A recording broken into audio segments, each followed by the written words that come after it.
Bonjour, bienvenue au Méliès. Aujourd'hui, on se retrouve pour une nouvelle séance Méliès classique. Malcolm X, c'est donc le 6e film de Spike Lee qui ressort aujourd'hui dans une très belle version restaurée. C'est un film qui est très intéressant dans la carrière de Spike Lee pour plusieurs raisons. La première, c'est qu'il est loin d'être à son coup d'essai, c'est son 6e film.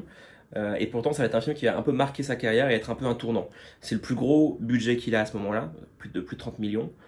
Et c'est un vrai film de studio. C'est-à-dire que la Warner voulait faire ce biopic de Malcolm X, voulait cette autobiographie. En revanche, on peut voir que c'est un film qui va complètement correspondre aux thématiques et aux envies de Spike Lee, qui va beaucoup parler évidemment dans ses films du racisme aux États-Unis et de la cause des Afro-Américains.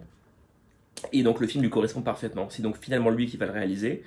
Il s'est fait reconnaître il y a quelques années auparavant, avec son premier film qui avait fait un petit buzz dans le milieu du cinéma un peu intellectuel auteur, qui s'appelle Nola Darling n'en fait qu'à sa tête. Et surtout, il va reconnaître une vraie belle reconnaissance avec son 4e film, Do the Right Thing, qui va vraiment marquer la pop culture et la culture rap des années 80 et 90.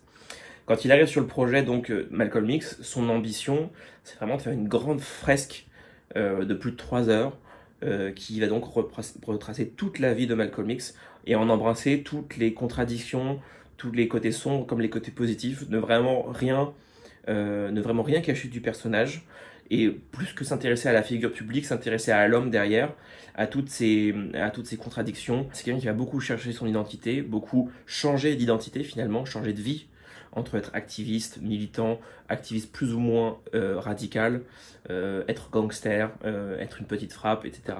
C'est quelqu'un qui a beaucoup cherché son identité et le film cherche vraiment à montrer tous ces aspects de Malcolm X et à n'en cacher aucun. You don't even know who you are. Who are you?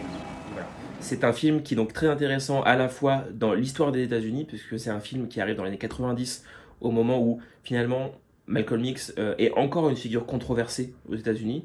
C'est quelqu'un qui notamment fait très peur à toute une partie de la population blanche américaine, pour son côté un peu plus radical que Martin Luther King, qui avait ce côté pacifiste. Et c'est aussi un film qui va être une grande transition dans la carrière de Spike Lee, puisque ça va être son premier film de studio. D'ailleurs, le film va être à l'époque un échec. Il va ne pas rentrer dans ses frais à l'époque, et il va devenir culte plus tard, au fil des années. Et il va être découvert et redécouvert comme un des grands films sur la cause noire américaine des années 90. Sur ce, je vous laisse sur ce très beau film de Spike Lee, et à très bientôt au Méliès.